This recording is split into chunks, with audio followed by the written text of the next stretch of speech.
하나님 말씀은 창세기 15장 7절에서 21절 말씀까지입니다. 또 그에게 이르시되 나는 이 땅을 내게 주어 업을 삼게 하려고 너를 갈대아 우르에서 이끌어낸 여호와로라. 그가 가로되 주 여호와여 내가 이 땅으로 업을 삼을 줄은 무엇으로 알리이까? 여호와께서 그에게 이르시되 나를 위하여 3년 된 암소와 3년 된 암염소와 3년 된 수양과 3비둘기와 집비둘기 새끼를 취할지니라. 아브라함이 그 모든 것을 취하여 그 중간을 쪼개고 그 쪼갠 것을 마주 대하여 놓고 그 새는 쪼개지 아니하였으며 솔개가 그 사체 위에 내릴 때에는 아브라함이 쫓아하더라. 해질 때에 아브라함이 깊이 잠던 중에 캄캄함이 임함으로 심히 두려워하더니 여호와께서 아브라함에게 이르시되 너는 정령이 알라. 내 자손이 이방에서 객이 되어 그들을 섬기겠고 그들은 400년 동안 내 자손을 괴롭게 하리니 그 섬기는 나라를 내가 징치할지며 그 후에 내 자손이 큰 재물을 이끌고 나오리라. 너는 장수하다가 평안히 조상에게로 돌아가 장사될 것이요 내 자손은 4대 만에 이 땅으로 돌아오리니 이는 아모리 족속의 죄악이 아직 관영치 아니함이니라 하시더니 해가 져서 어두울 때 연기나는 풀무가 보이며 타는 횃불이 쪼갠 고기 사이로 지나더라. 그날에 여호와께서 아브라함으로 더불어 언약을 세워 가라사대 내가 이 땅을 애굽 강에서부터 그 큰 강 유브라데까지 내 자손에게 주노니 곧 겐 족속과 그니스 족속과 감몬 족속과 헷 족속과 브리스 족속과 르바 족속과 아모리 족속과 가나안 족속과 기르가스 족속과 여부스 족속의 땅이니라 하셨더라. 아멘. 하나님께서 아브라함에게 땅을 소유하게 될 것과 후손이 창대하게 될 것을 약속하십니다. 우리는 언제나 하나님께 신실하지 못하지만 그러나 하나님께서는 하나님의 종들에게 언제나 신실하심을 보게 됩니다. 아브라함의 이야기가 아니라 오늘 우리들의 이야기가 되게 하옵시며 우리들의 신앙 간증이 되게 하여 주시옵소서. 오늘도 말씀을 친히 증가하여 주실 줄로 믿사오며 거룩하신 예수 그리스도 이름으로 기도드립니다. 아멘. 우리가 세상에서 참으로 소망하며 기대하며 소원하는 그런 기도 제목입니다. 제목으로 땅 소유와 후손의 창대에 대해서 한번 살펴보기를 원합니다. 땅을 많이 가지고 있고 재물이 있고 후손이 잘 된다면 그보다 더 여한이 없을 줄 믿습니다. 그래서 오늘 말씀을 잘 한번 새겨 들어보시고 그러한 소원을 품고 저와 여러분도 함께 나갔으면 좋겠습니다. 자, 하나님께서 아브라함에게 두 번에 걸쳐서 12장 13장에 나옵니다. 두 번에 걸쳐서 가나안 땅을 소유하게 될 것과 씨를 약속합니다. 후손이 창대할 것을 약속하셨지만 그러나 현실은 그렇지 못했습니다.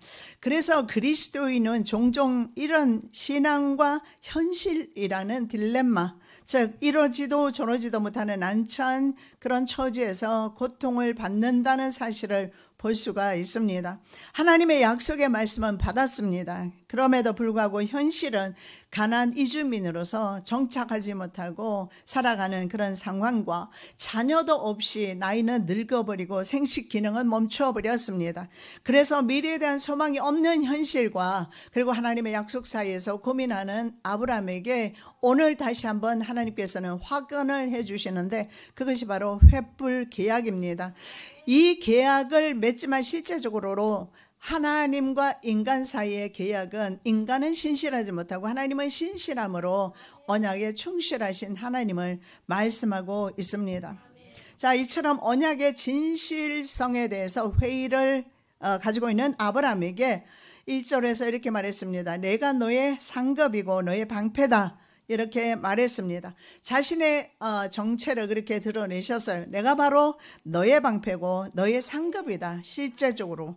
그래서 우리가 소원하는 많은 것들이 있지만 실제적으로 그 근원이 바로 하나님께 있다는 사실을 알 수가 있고, 자 15절에 자녀가 없이 노인이 된 아브라함에게 무별과 같이 15장 6절의 말씀에 보면 무별과 같이 많은 후사가 있게 될 것이라는 약속을 주십니다. 그래서 하나님의 약속의 말씀과 현실의 삶 속에서 우리는 한 주간 고민합니다. 오늘 이 말씀을 한 주간 묵상하시면서 아브라함은 어떻게 살았을까 묵상하시면서 승리하시는 저와 여러분 되시기 바랍니다. 자, 본문에 보면 약속에 대한, 하나님의 약속에 대한 바로 공식적인 언약 조인식이 이루어지고 있습니다. 바로 하나님께서 아브라함과 계약을 맺으십니다. 횃불 계약이라고 합니다. 그에게 바로 땅과 후사에 대한 확신을 이 횃불 계약을 통해서 심어주시고 있습니다. 그럼에도 불구하고 16장에 넘어가면 아브라함은 이 신실하신 하나님의 언약의 말씀을 굳게 잡지 못하고 하갈과의 사이에서 육체의 자녀 이스마엘을 낳게 됩니다. 그럼에도 불구하고 하나님의 약속은 언제나 신실함으로 아브라함에게 행하시는 사실을 볼 수가 있습니다.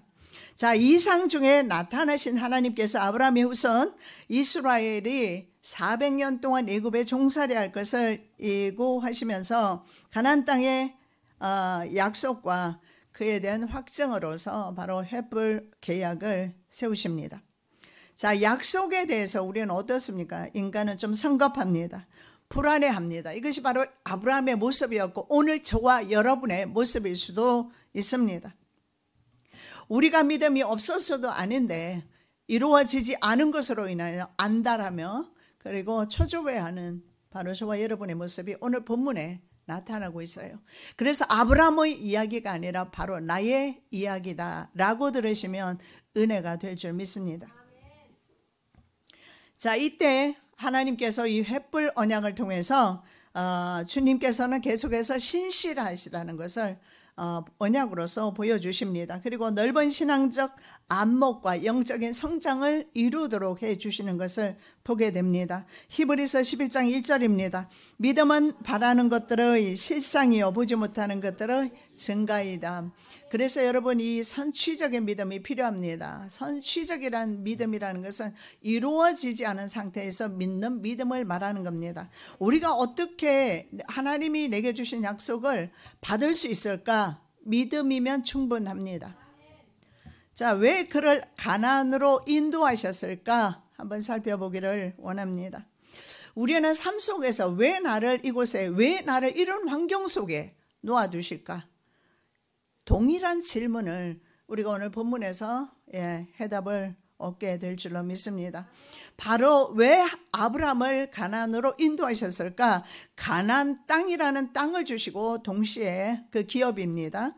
바로 후손을 이삭을 주시겠다. 바로 이삭을 통해서 오실 예수 그리스도와 더 나아가서 바로 하나님의 나라를 주시겠다는 그 약속입니다. 7절입니다. 너는 이 땅을 내게 주어 업을 삼게 하려고 너를 갈대아 우르에서 이끌어낸 여호와로라. 업을 삼게 하려고. 업을 삼는다는 이 업이라는 말이 바로 상속한다는 뜻입니다. 이 땅의 상속자로 너를 삼기 위해서, 상속하는 이 땅의 상속자의 조상으로 너를 삼기 위해서다. 원래 아브라함은요 갈대아 우르 사람이에요. 갈대아인이란 말이죠. 가나안 사람이 아닙니다. 그래서 가나안 땅에 대해서 어떤 권리를 행사할 수 없는 그런 이방인에 불과했습니다. 그것이 오늘의 그 사람의 아브라함의 현실이었고 사실입니다. 그래서 아브라함은 불안해했습니다. 현실이 그러했기 때문에. 그러나 하나님의 약속은 이 땅은 바로 아모리 사람의 땅이 아니라 바로 너의 땅이며 너의 후손의 땅이 될 것이다. 땅을 좀 많이 가지고 있으면 좋겠죠. 넓은 땅이 있으면. 제가 한국에 와서 제일 힘들었던 부분 중에 하나가 그전에는 잘 몰랐어요. 근데 미국에서 워낙 넓은 집에 살다가 웬만하면 뭐 화장실 2개 반, 뭐 아니면 3개, 뭐 그리고 집도 보통 4개, 기본이 4개, 뭐 그리고 거실도 넓고 이런 데서 살다가 제일 힘들었던 부분이 한국에는 집이 너무 좁다라는 거예요. 차라리 통으로 원룸으로 만들어서 크게 만들어주면 속이나도 좀 시원할 텐데 방은 얼마나 많이 만들어서 뭐 주방도 제대로 일어날 수 없고 거실에서 뭘 할 수도 없고 이런 방을 보면서 야, 참 땅이 좁아서 그렇구나. 그런 생각이 들어요. 왜냐하면 우리나라 땅 정도는 제가 사는 조지아 땅보다도 작거든요. 그런데 미국에는 얼마나 땅이 넓으니까 그런지 집이 커요.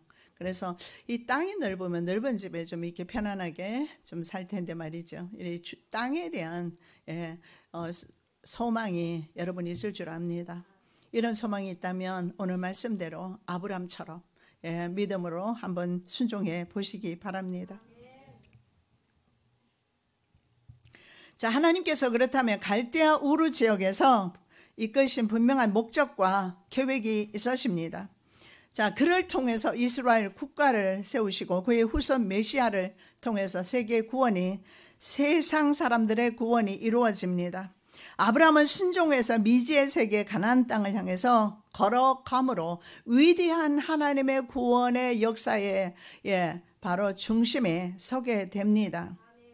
그리스도인도 마찬가지라고 생각합니다. 하나님의 역사를 정한 시간과 장소에서 성취하려는 자신의 존재의식이 있어야 합니다. 하나님의 뜻을 이루고자 하는, 자신의 현실의 삶 속에서 하나님의 뜻을 이루고자 하는, 내가 왜 이 자리에 있어야 되면, 이 가정에 있어야 되면, 내가 왜 이 사람과 함께, 내가 왜 이런 환경 가운데 놓여 있을까? 그 환경 가운데서 나라는 존재를 인식하면서 하나님 안에서 나를 바라볼 때 내가 하나님의 자녀로서 일을 감당할 수 있다는 겁니다. 이것이 바로 하나님 안에서 가지는 역사의식입니다. 이런 역사의식이 있는 사람을 하나님은 시대마다 사용하셨어요. 그저 내 한 몸 잘 살고 편안하게, 내 가정 편안하게 살고자 하는 욕심, 그 세상 사람들 다 가지고 있어요. 우리는 우리의 인생의 목적, 그리고 내가 삶의 방향, 이런 것을 하나님 안에서 찾으셔야 돼요. 그래야 인생이 좀 형통하고 평안하고 복 있는 삶을 살아갈 수가 있습니다. 이것이 바로 하나님의 창조 목적을 깨닫는 일입니다. 왜 하나님께서 나를 창조하셨을까? 이 사실을 깨닫게 되면, 하나님 안에서 내 정체성이 규명되면 정말 행복합니다. 좀 더 풍성한 삶을 살 수 있어요. 물질의 많고 적음의 차이가 별로 없습니다. 가지고 못 가지고는 전혀 중요하지도 않습니다. 행복합니다. 하나님 한 분만으로 행복할 수도 있고, 가난해도 감사할 줄 알고 나눌 줄 알며 적어도 인간답게, 사람답게, 하나님의 자녀답게 살아갈 수가 있는 겁니다. 우리 인생 분명히 하나님의 창조 목적이 있습니다. 그 목적을 우리가 알게 될 때에 우리는 더 이상 세상에서 방황하지 않으면서 능력 있게, 권세 있게 세상을 승리하면서 살아갈 줄 믿습니다. 그러므로 우리가 어느 곳에 있든지 어느 시간대에 속하든지 우리는 하나님의 영광을 위한 삶을 살아야 한다. 그래서 무슨 일을 할 때마다 하나님, 이게 하나님의 뜻에 부합할까요? 질문이 필요할 줄 압니다. 이것이 과연 하나님께서 내게 원하는 길일까요? 질문이 필요합니다.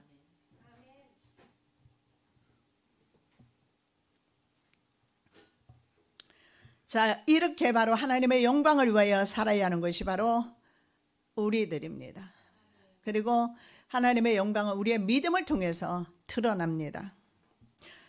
자, 예수께서 마르다에게 하신 말씀입니다. 네가 믿으면 하나님의 영광을 보리라. 마르다는 이렇게 말합니다. 나흘 전에 주님이 오셨다면 우리 오라비가 죽지 않았을 텐데요. 내가 믿으면 하나님의 영광을 보리라.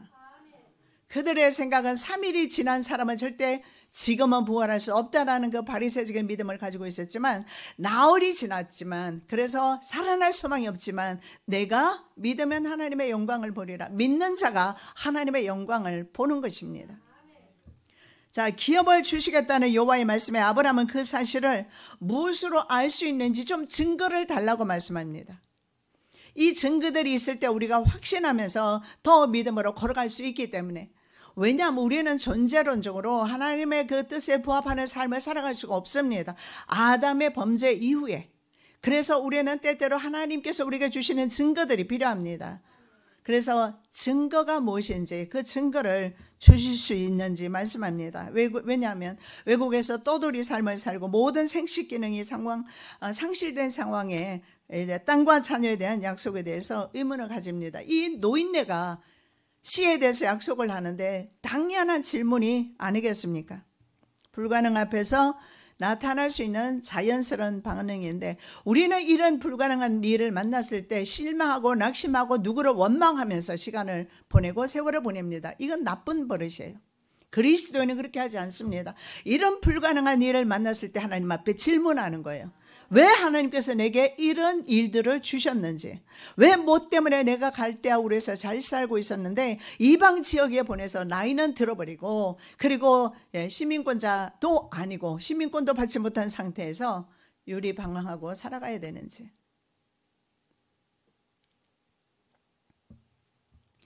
여호와의 사자가 기드온 앞에 나타났습니다. 큰 용사여 여호와께서 너와 함께 계신다.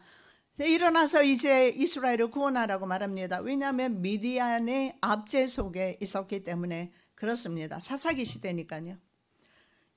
자, 기드온이 이렇게 말합니다. 애굽에서 행한 그 모든 이적이 어디 있습니까? 질문합니다. 왜냐하면 현실의 삶이 하나님의 종들이고 하나님의 백성인데 미디안에 의해서 압제를 당하면서 탈취당하면서 지금 억압된 상황에서 살아가고 있는데 도대체 하나님은 어디 계시며 과거에 출애굽할 때 행하셨던 그 이적은 어디 있습니까? 물론 자신들의 불순종으로 인해서 이런 일들이 일어났지만 그럼에도 불구하고 우리 그리스도는 하나님 앞에 이런 질문을 할 때 답이 있습니다. 하나님으로부터 답이 와요. 그렇게 말했을 때 바로 여호와의 사자는 증거로 불이 바위에서 나오게 해서 고기와 무교병을 태우는 증거를 보여주십니다. 여러분, 기독교는 체험의 종교입니다. 하나님을 체험하지 못하고 하나님 나라를 체험하지 못하면 우리는 언제나 인생을 슬프게 고난 가운데 살아갈 수밖에 없습니다. 하나님을 체험하셔야 되고 말씀을 체험하셔야 되고 하나님의 나라도 경험하셔야 그 나라를 보면서 참는 겁니다. 우리의 습성은 언제나 불평이 먼저입니다. 원망이 먼저입니다. 그것이 아담과 하와가 했던 바로 그 버릇입니다. 손녀딸이 내가 모든 걸 다 받아주니까 나한테 요즘 앙탈을 부려요. 그래서 너 기도 좀 해야 되겠다. 찬양 좀 해야 되겠다. 그런데요, 이거 농담이 아니고요. 실제로 내가 앉고 새벽 기도회도 해봤지 않습니까? 내가 앉아서 40분을 기도해도 미동도 하지 않고 앉아 있어요. 어린 아기도 순종하는 것을 전 봤습니다. 이제 7개월입니다. 신앙교육은 이렇게 어린 아기 때부터 하는 것이구나. 정말 절실히 깨달았습니다. 우리는 어른이 되어서 참으로 주님 앞에 내 사상과 생각과 내 고집을 내려놓기가 무진장 어렵지만 하나님의 나라는 어린아이와 같지 아니하면 갈 수 없다라고 말하기 때문에 억지로라도 좀 단순해지고 좀 세상을 좀 심플하게 살아야 될 줄 믿습니다. 억지로라도 여러분 어린아이와 같은 마음으로 한번 가보시기 바랍니다. 고민이 많잖아요. 그렇게 고민하면 여러분 있잖아요. 치매 옵니다. 자식이라도 있으면 그리고 자식이 효자라야지. 안 그러면 요양원을 보내든지 병원을 보내버릴 겁니다. 너무 고민하지 마시고 고민하다가 요양병원 갑니다. 정신병원 갑니다. 누가 여러분을 돌봐줄 것 같습니까? 하나님 외에. 남편이 있고 아내가 있다고요? 믿을만 합니까? 한번 쳐다보십시오. 아내는 할 수 있는지 몰라도 남자분들은 그렇게 하기가 어렵다 저는 생각이 들어요. 하나님만이 우리 도움이시고 치매 걸리지 않으려면 머리를 좀 비우셔야 돼요. 머리가 너무 복잡해서 번아웃 되기 직전입니다. 자, 15년 생명을 연장시켜 주실 것을 히스기야에게 여호와께서 말씀하셨을 때 그때도 증거를 요청해요. 그 증거가 무엇입니까? 내가 어떻게 15년 동안 더 살 수 있겠습니까? 이사야 선지자가 너 이제 죽고 살지 못한다 유언하라 했는데 히스기야에게 친절하게도 하나님은 그 무리한 요구에도 불구하고 천체를 움직여 버립니다. 해가 10도로 뒤로 물러가게 만들어 주십니다. 그렇게 함으로써 증거를 보여주셨고 히스기야는 15년을 더 살다 죽었습니다. 자, 자신의 아이를 낳게 될 것이라는 말을 마리아가 들었습니다. 처녀가 어떻게 아이를 낳을 수 있습니까? 예, 이런 질문들. 자, 그런데 하나님은 그 한 번도 그런 질문에 대해서 분노하거나 화를 내지 않으셨어요. 모든 증거들을 다 보여주셨어요. 여러분, 증거가 없어서 하나님을 믿기가 어려우십니까? 하나님 증거를 좀 보여주라고, 하나님을 좀 보여주시라고 기도하시기 바랍니다. 보이지 않는 분을 섬기는 것이 얼마나 어렵습니까? 이방인들이 다 그렇게 우상들을 그렇게 섬겨요. 우상이 눈에 보입니까? 안 보입니다. 우리 하나님은 살아계시고 보여주시라면 보여주십니다. 그리고 듣게 해주시고 어떤 방식으로든지 알려주신다는 사실을 믿으시기 바랍니다. 9절입니다. 여호와께서 그에게 이르시되 나를 위하여. 자, 여호와께서 이렇게 말씀합니다. 나를 위하여. 예배는 말입니다. 여호와를 위하여, 여호와께 드리는 것이지 내 만족을 위해서 드리는 것 아닙니다. 일주일에 한번 교회 다녀감으로써 만족하는 것이 아니라 교회에 왔을 때, 성전에 왔을 때 나를 주님 앞에 온전히 드릴 때 하나님께서 영광 받으시고, 성경 말씀에 나와 있지 않습니까? 제7일 안식일에 너희도 안식하라. 그러면 여섯 동안 일한 것에 대해서 복을 주시겠다라고 말씀합니다. 우리가 7일에 하나님께 온전한 영광과 예배를, 제사를 드림으로써 여섯 동안에 일한 것을 7일에 주시겠다는 약속입니다. 신령과 진정으로, 성령으로 예배 드릴 때, 몸이 다녀가는 것이 아니라 하나님의 성령으로 예배 드릴 때, 여러분 여전히 설교 들으면서도 이것 사업 걱정, 이것 걱정, 자녀 걱정 이렇게 되십니까? 생각을 좀 붙들어 매시기 바랍니다. 하나님께서 받으시는 예배가 되셔야 돼요. 내가 시간 채우는 것이 아니라 하나님께서 받으시는 예배. 나를 위하여 너 제사 드리라 말씀하고 있는 거예요. 지금 3년 된 암염소 수양, 그리고 산비둘기 집비둘기 새끼를 내게 드리라고 하나님이 직접 말씀을 하십니다. 예물을 가지고 내게 예배하라고 말씀을 하고 있는 겁니다.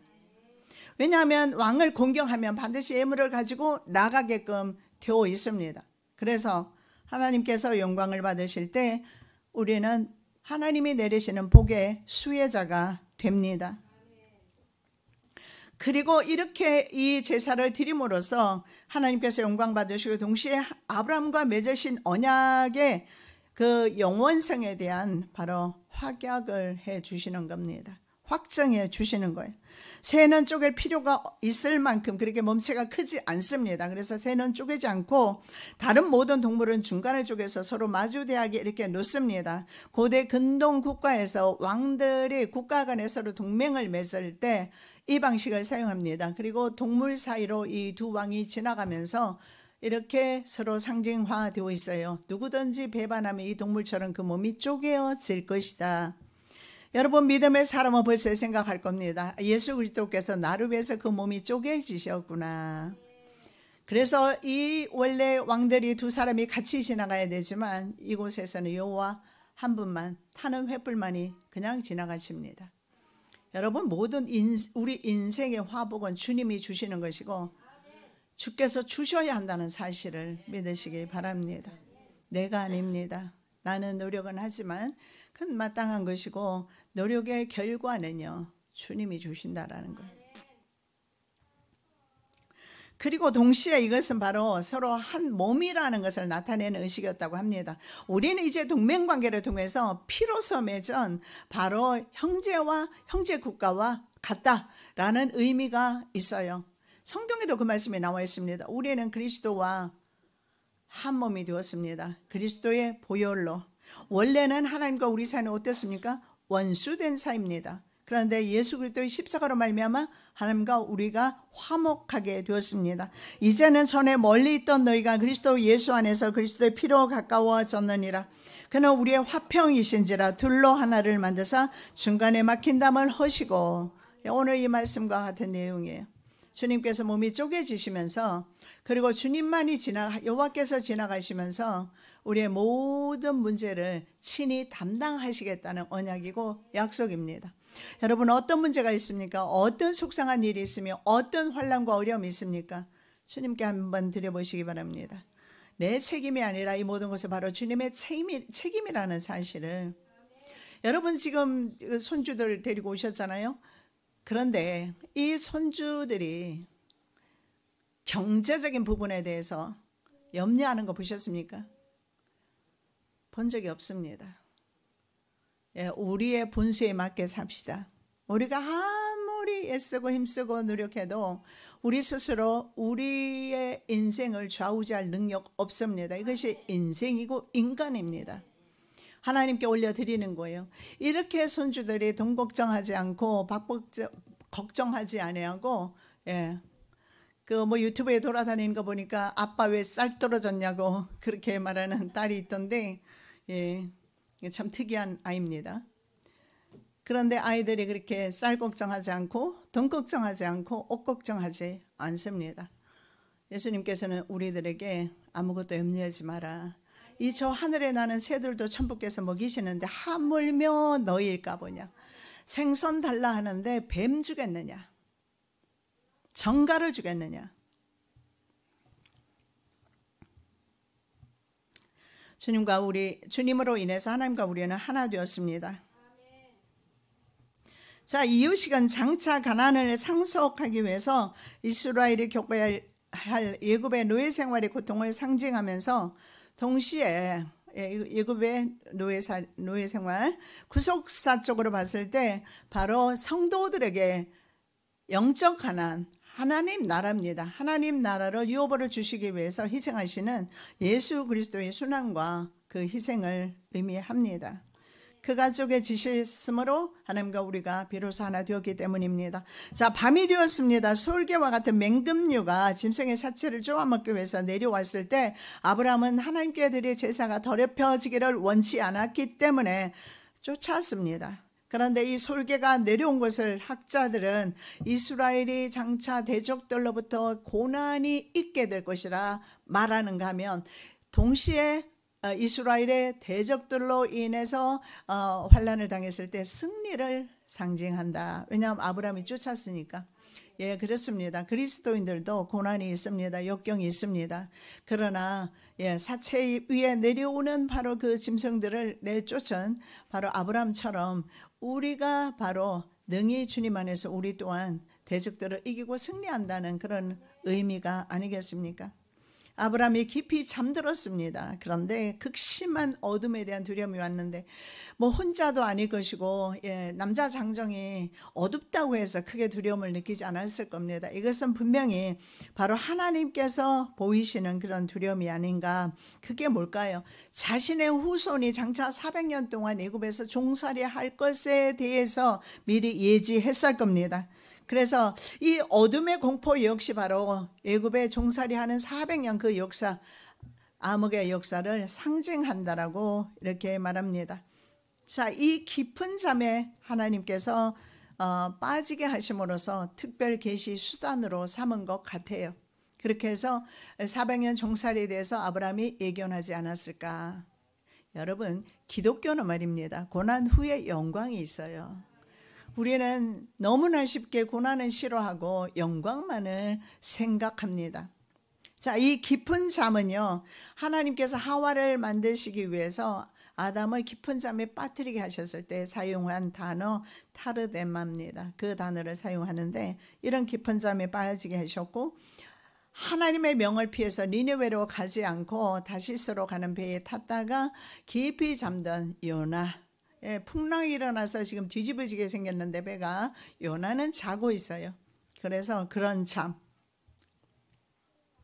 바로 아브라함이 솔개를 쫓느라 피곤하면서 그 와중에 잠이 들었을 때 너무나 무시무시한 그런 어둠에 대한 무서운 두려움을 느꼈을 때 하나님은 특별 계시로 이제 400년이라는 계시를 보여주면서 하나님께서 아브라함에게 이렇게 말씀합니다. 너는 정령이 알라. 아니, 나는 400년 안 살고 싶어요. 종살이 안 하고 싶어요. 모두의 바람일 겁니다. 그런데 하나님이 이렇게 말씀하세요. 너는 정령이 알라. 너는 똑바로 알아야 돼. 지금부터 하시는 말씀을 유념하여 듣고 마음속 깊이 명심하라고 말씀합니다. 400년 동안 요셉이 애굽에 있었던 것 합하면 어떤 성경에는 430년으로 나옵니다. 400년 동안 애굽에서 종살이 하다가 그 후에 내 자손이 나오게 될 것이다 라고 그렇게 말씀합니다. 왜 400년을 사나이 할까요? 그 다음에 두 번째 우리가 보실 말씀은 지금 주시지 않은 것에는 이유가 있습니다. 왜 400년 후입니까? 지금 주시면 좋을 텐데. 아브라함을 친구처럼 대하셨고 친구라고 성경에서 말씀하고 있습니다. 그 사랑하는 친구에게 좀 줄 수 있잖아요. 지금 내 사랑하는 손주에게 내 자식에게 주지 못할 것이 어디 있겠습니까? 그런데 하나님은 우리 부모와 달라요. 부모는 때로는 주어서 자식을 망칩니다. 왜냐하면 창의력을 빼앗아버리고 독립심을 빼앗아버리기 때문에. 하나님은 주지 아니함으로 독립심을 키워주고 신앙심을 키워주고 영적 능력을 키워주십니다. 자, 그 땅에는 지금 아모리 사람이 살고 있었습니다. 그들의 죄가 아직 관영하지 않았기 때문이라고 성경을 말씀하고 있습니다. 아모리 족속에게도 회개할 기회를 주시고자 하는 것이 주님의 마음입니다. 그래서 지금 심판을 유보합니다. 죄가 없는 것이 아니라 아직은 넘쳐나지 않았다라는 것을 말씀합니다. 내 자손은 4대 만에 이 땅으로 돌아오리니 이는 아모리 족속의 죄악이 아직 관영치 아니함이니라 하시더니. 자, 하나님께서는요, 에스겔 선지자가 말한 것처럼 악인이라도 돌이켜 회개하는 것을 기뻐하신다고 기뻐하십니다. 그래서 아모리 사람의 죄, 가나안 7 족속들 중에 가장 강력했던 국가가 부족이 바로 아모리인이었어요. 그래서 아모리 사람 하면 가나안 민족 전체 7족속을 가리킵니다. 자, 그들의 죄가 관영이라는 뜻은요, 더 이상 채울 틈이 없이 완전하게 가득 차 있는 것을 말합니다. 여러분, 가나 혼인잔치에서 포도주가 떨어졌어요. 통이 비었습니다. 그런데 주님께서 물통에 물을 가득 채우라고 말합니다. 아구까지 가득 채우라고 말씀하고, 가득 채우고 그 물이 차고 넘치게 되었을 때 그 물이 포도주로 변하는, 그래서 잔치자리가 기쁨이 되었습니다. 이런 우리의 가정이 되어야 될 줄로 믿습니다. 반대로 소돔과 고모라 같은 경우에는 어땠습니까? 죄악이 넘쳐 흘렀어요. 그래서 결국은 하늘에서 심판이 내려옵니다. 바로 우바 같은 그런 불이 내려와서 소돔과 고모라를 태우게 됩니다. 여러분, 죄악에 도수가 있을까요? 도수 있습니다. 아모리 사람은 400년 동안 뭐 했을까요? 죄악의 도수를 계속 높였습니다. 그리스도인도 마찬가지예요. 우리 그리스도인들도 성장하면서 하나님의 말씀에 순종하며 나가든지 아니면 죄악의 도수를 계속 높이면서 불순종하면서 나갈 수 있습니다. 죄악의 도수 있습니다. 꼭 기억하시고 한 주간 살아가면서 난 더 이상 이 죄악의 도수를 높이지 않겠다. 우리가 결단하면서 한 주간을 사셔야 될 줄로 믿습니다. 저울에 달려왔을 때 한쪽으로 기울어졌던 왕이 있었어요. 메네메네데겔 우바르신. 저울에 달렸는데 한쪽 저울이 기울어 버렸어요.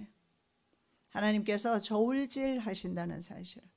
저울질 하시는데 외모를 저울질 하시면 우리 모두 성령해야 될 거예요. 늙어서 어디 아름다운 모습이 어디 있습니까?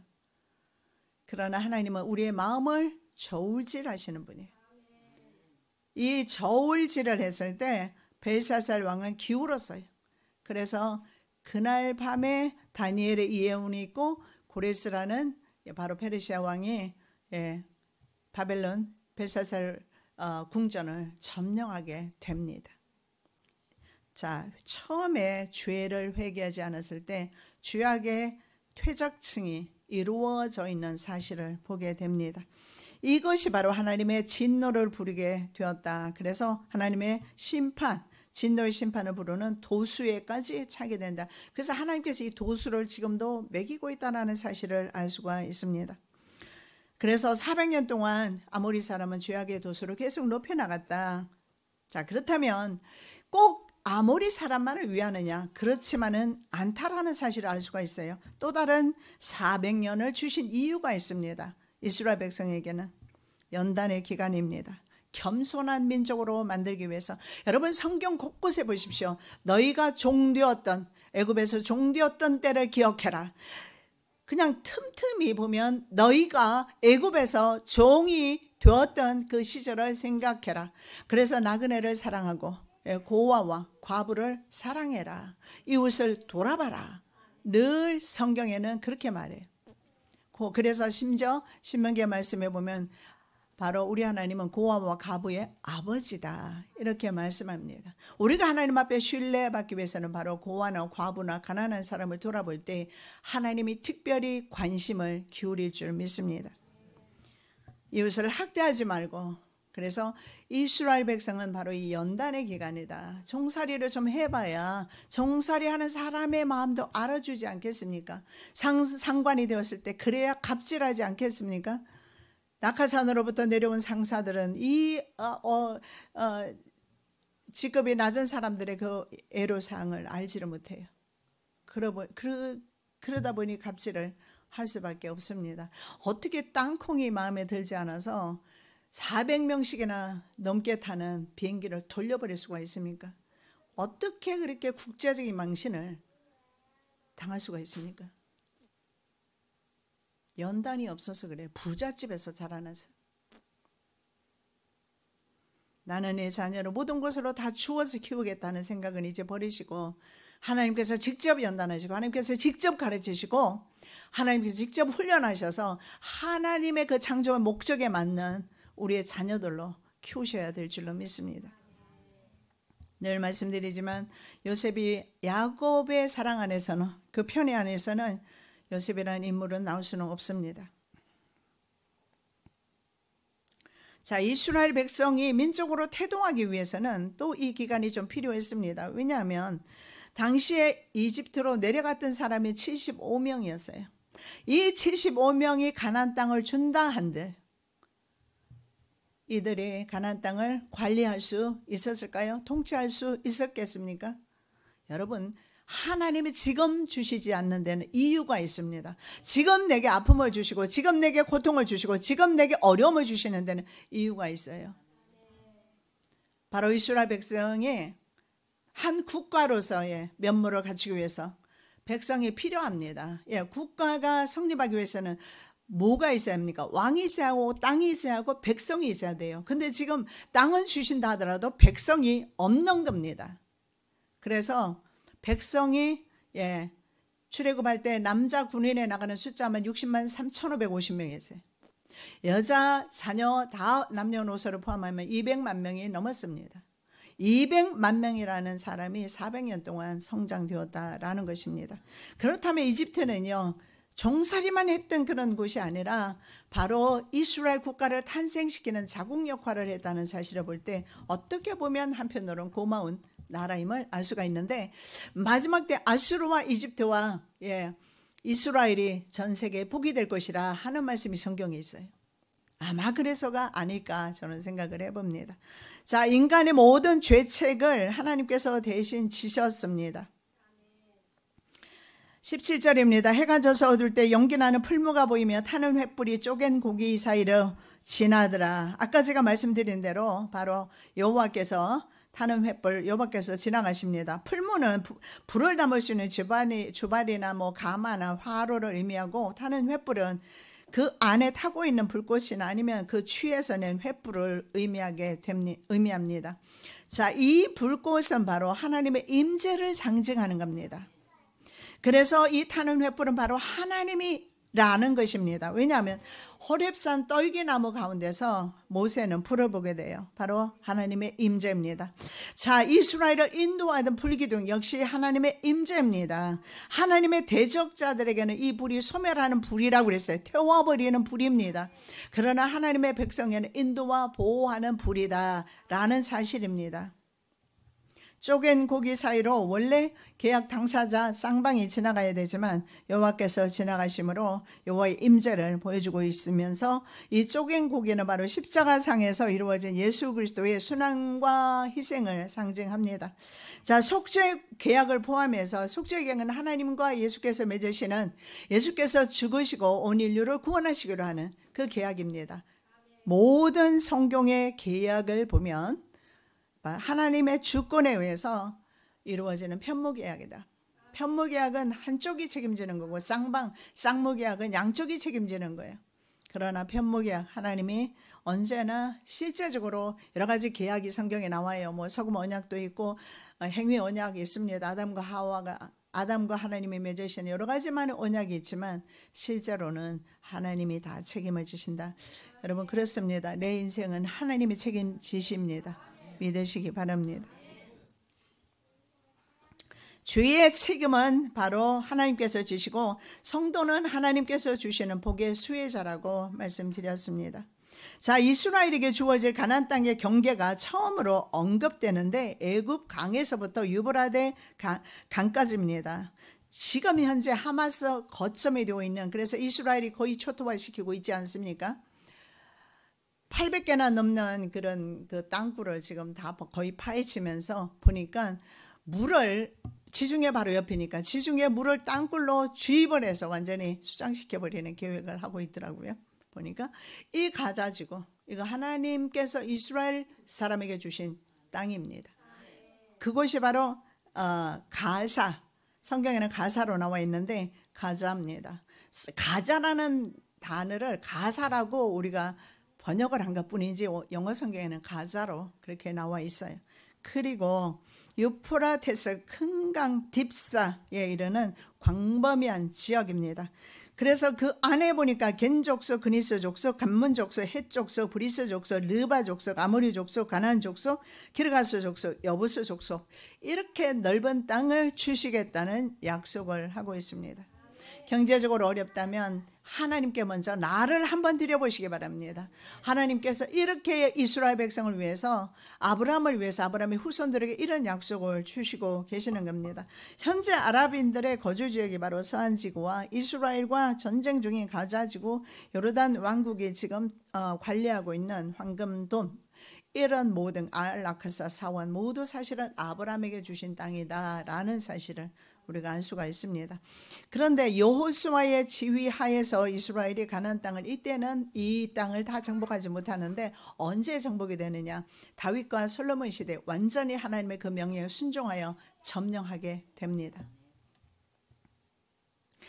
자, 그런데 하나님께서 이렇게 넓은 땅을 아브라함에게 주셨는데요, 이렇게 말합니다. 주노니, 내가 아브라함에게 준다고 말할 때 주노니, 나타티라는 단어는 바로 내가 너에게 이미 주었다라는 과거 시제입니다. 내가 너에게 주었다. 여러분, 여기에서 우리가 알 수 있는 게 뭡니까? 천국이 이미 우리에게 주어졌다라는 예수님의 말씀이 생각납니다.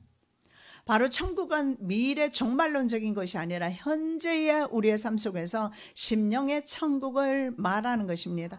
그래서 예수님께서 전도하실 때 하나님의 나라가 이미 임했다라고 말씀하십니다. 내가 이미 너에게 주었다라는 겁니다.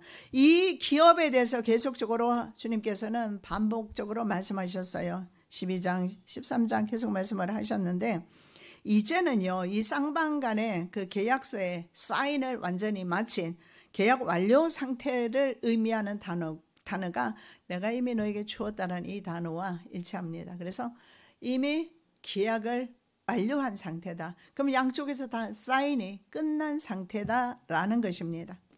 여러분, 천국은 하나님의 초청이 있고요, 성도의 믿음의 반응이 있어야 완전하게 이루어지는 겁니다. 성육신, 예수께서 이 땅에 성육신 하셨을 때 천국은 이미 이 땅에 임했습니다. 예, 뭐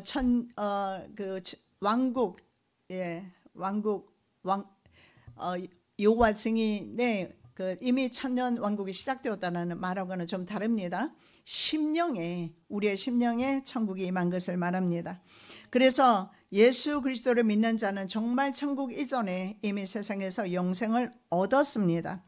아들을 믿는 자는 영생이 있고 아들을 순종치 아니한 자는 영생을 보지 못하고 도리어 하나님의 진노가 그 위에 머물러 있느니라. 여러분, 심령 천국을 이루시는 한 주간 되시기 바랍니다. 살아계신 아버지 하나님, 참으로 감사합니다. 이미 천국은 우리들에게 주셨습니다. 우리는 그 천국의 삶을 살기를 원하오니 더 이상 세상이 우리를 괴롭히지 못하도록 성령 하나님 늘 천우 좌우에서 저희를 보살펴 주시옵소서. 거룩하신 예수 그리스도 이름으로 기도드립니다. 아멘.